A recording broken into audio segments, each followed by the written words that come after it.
Alrighty, hello. So I get asked by a lot of people, hey, how do you approach chords and how do you invert them effectively? And like, when do I invert chords and like, why even bother inverting chords? There is a trade-off on piano between your brain and your hands. Sometimes something is like easier mentally to play where, like for example, if you just keep your chords in your regular inversion. So if I play a C, I move my whole hand up to a G and I move up to an A minor and I move over to an F. Physically, it's a little bit more difficult because I have to move my hand around, but mentally it's very easy because I just aim my thumb at whatever chord I want to play and it plays. However, sometimes you're playing fast or sometimes you're playing in a situation where your hands are sweaty and you can't move around as much, you can't look at the keyboard. Simply what you can do is invert one of those chords, invert that C chord, and then from here, all other three chords are in a nice neat spot, and then you can just land back on this chord without really having to bother moving your hand as much. Let's just take a look. First C chord right here. So we have a C chord, just a basic C. Because there's three notes in a C chord, that means there's three possible options for inverting this C chord. The first position is going to be called root position. That's just your normal, regular old C.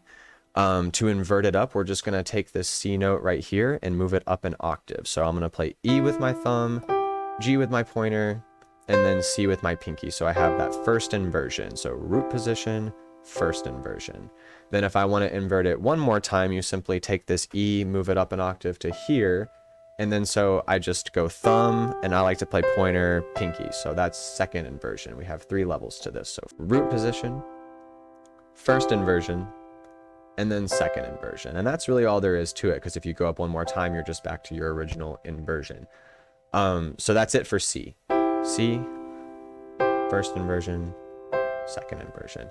I also put it on here to the left hand because sometimes you'll play chords with your left hand and do the melody on top, so it's always good practice to play it with your left hand too. So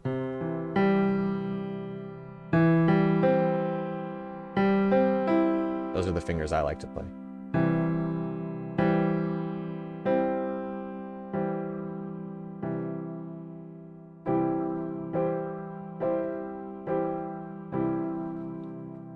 And then we simply transfer that logic from the C chord to every other chord that exists. So if we move over to this A minor chord right here, it's the same basic shapes. So we can see that we have this closed A minor, we invert up to this A minor, we invert up to this A minor in second position. So root, first inversion, and then second inversion.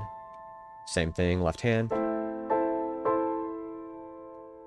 And then same thing with F. It's the exact same formula every single time. So the F chord, root position, first inversion,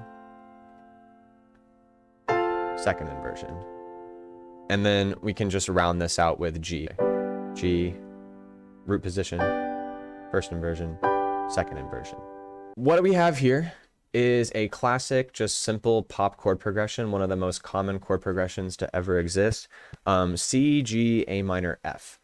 And so what we've done here is basically just taken that one C chord and inverted it into that first inversion, and then we keep every other chord the same. And so what we'll see that this does is if I play the C like this, I only have to move my hand a little bit to go up to the G. And then A minor is close by, F is close by, I'm not sweating it. And then rather than moving from F all the way to this C, I can go here, and then I just keep that inverted chord so I have this movement, which is nice. We also do that a lot in like gospel stuff. Like, let's talk about that little move right there because that's super important. So let's say we have C, thumb, pointer, pinky. If I want to do a super quick move up to F, then I just move my thumb up and squish down my middle finger for F. So your pointer, so these two fingers are doing all the work and your pinky just hangs out on top. Here we go. I'm going to add the root notes now. If it's a C chord in the left hand, you just play C. If it's a G chord in the left hand, you just play G. If it's an A minor chord in the left hand, you just play A.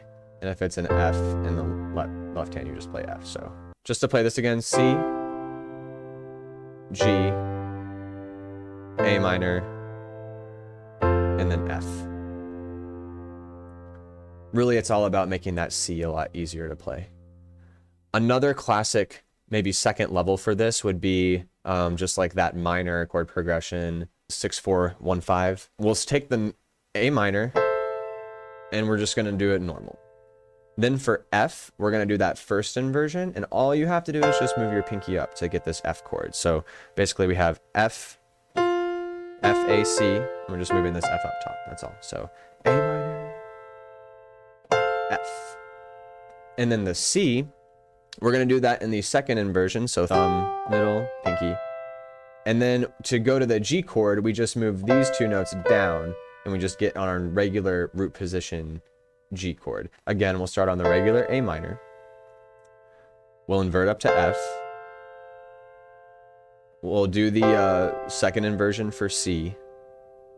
And then for G, we'll just play a regular root position G chord. And just like the last one for the left hand, keep it nice and simple. We're just going to play the roots. So I'm going to play A for A minor. I'm going to play F for F. I'm going to play C for C. And then I'm going to play G for G.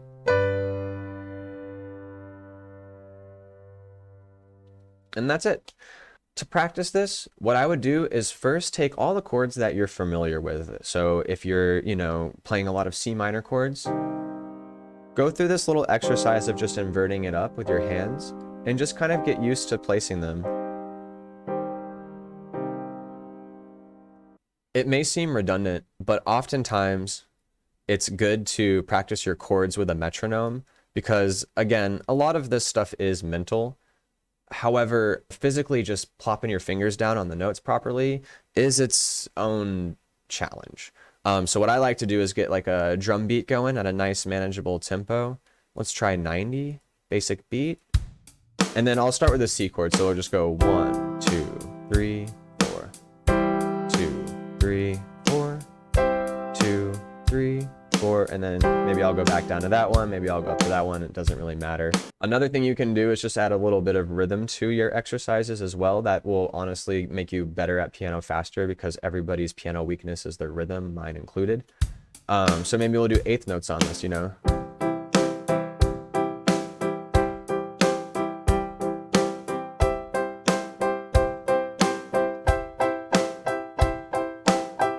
Another fun thing to do to practice is to just pick two chords that two chords that sound good together. So if I do A minor to F, let's just work on those. So maybe I start on this A minor and then I move up to this F.